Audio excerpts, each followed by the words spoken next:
Gen V is back. This is the next chapter in the Boys universe, leading us into the final season of The Boys coming next year. And while now we have Gen V Season 2, it's definitely not as good as the first season, but I hold a high regard for how much I enjoyed that first season. But that doesn't mean that Gen V Season 2 is still not a pretty damn good time.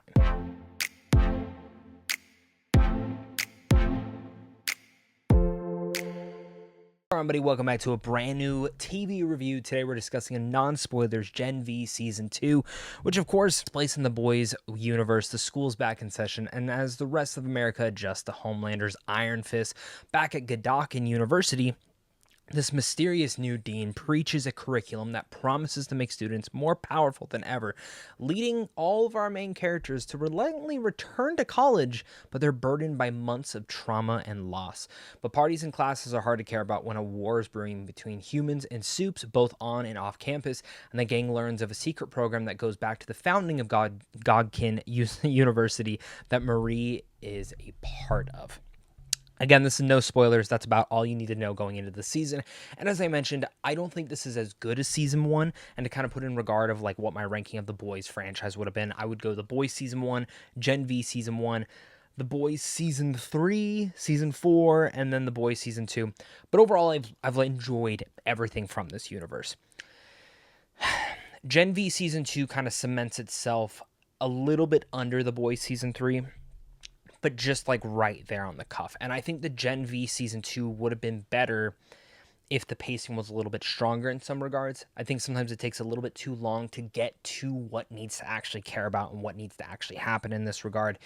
And sometimes, like, with the passing of one of the characters from this series, which rest in peace, Lance Partamo was such an amazing part of season 1, and I think not having Andre in this season adds for some cool, specifically with his father polarity, but I also think it adds some nuances that you kind of have to write around. And I think being able to write in his death into the season is actually one of the most thoughtful things that you could have done. It kind of reminded me of what Ryan Coogler did with Black Panther Wakanda Forever. But at the same high regard to that, I still felt that some aspects of this, it's like if we need to get the other two into certain dynamics with these groups, we need to kind of just wash away certain things that had happened in the last season. And at the end of the last season, the cliffhanger that we got, it definitely feels like there should have been more to that regard, and I never really thought that they dove into that too much. There's some plot nuances and plot conveniences to get us to where this season needs to be, and again, the pacing kind of harms that in at least the first 2 episodes. But once this season really finds its groove, I found this season to be grand. I really enjoyed it. Again, I think it is still pretty good. I hold the first season to be basically a 5 out of 5. I think it was such a great, like, thin line between expanding the Boys universe, but as well as giving us something new. This one's a little bit more interconnected with the Boys universe, I would say. There are certain things that pop up that I highly can imagine will definitely surface in the final season of The Boys.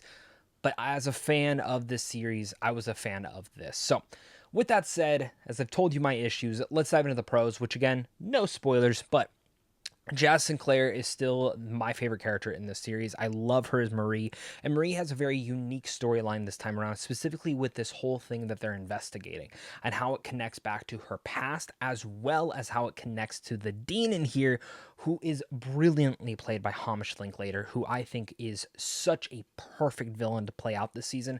The twists and turns and the reveals that they do with his character continued. Every single time there was a new reveal, it still made my jaw drop, even up until the finale, where you find out some of the final pieces to his backstory, which is just grand. In the way that he connects to certain aspects of the Boys is fascinating as well, and makes me really interested to see how some of these little story inklings could tie in to the final season of The Boys, specifically with maybe some cameos that show up in here that I was not expecting, but were gratefully expected. And very much, I loved it so much in that regard. On top of that, I mean, as I mentioned, I thought Jazz Sinclair was amazing as Marie, and I love the storyline they did with her this season. Especially her powers, like, still continue to be such a standout. Hamish Linklater is the other big standout of this season. I think he was so amazing in this, and I absolutely love what they were able to do with his character. Same thing goes for Lizzie Broadway. I think they do a nice movement of her character, and specifically, she has really cool scenes with Sean Patrick Thomas, who plays Polarity. Again, Polarity is a big standout of this as well, kind of filling in, I imagine, maybe a little bit of a void of what Andre's story would have been. And I think for me, Sean Patrick Thomas, Grim and Emma, quite a bit in here, and I think they have some great chemistry with one another, and I love how it all ties into the overall story. We have London Thor and Derek Liu, who play Jordan Lee, and I think Jordan again just continues to be a standout character. Again, what they further out with Maria's storyline is fantastic, but as well as what it also means for them is truly strong too. And I think it is so smartly written into the story case, and I love the powers and the usage of it and how much of that can update and change. And then of course you have Cara Dunlap, who's played by Maddie Phillips. Of course, Asa German as Sam. So for me, these two characters, there's a couple plot conveniences that I'm not 100% sold on, and I think Kate gets a really good dynamic change here. It's Sam that I wish they would have maybe focused in on just a tad bit more. I wasn't completely sold on everything that they went forward with his dynamic, but still not that big of an eye roll, and I can still enjoy these two characters for what they are. But I think for me personally, where some of the standout stuff happens in this season is specifically with some of the big story drops that tie back into the boys. While I love Gen V on its own and it's separate standalone-ish, it is something that leading into the boys, there are certain storylines that are going to have to be caught up. And for me, there are certain storylines that come from the finale of season 4 of the boys, which I loved, that connect to this. And there's like one or two things that happen, and I was like, oh, that's where we're going. I love that. And I love that that's still playing in, or that's still playing in. And by the end of this season, where it leaves our characters, I really hope connects a little bit stronger to the boys overall. As I mentioned, I felt that Gen V Season 1 maybe could have connected a little bit stronger to the boys, but I don't know if they were kind of just maybe hoping, wondering if people would actually enjoy Gen V. Obviously, a lot of people did.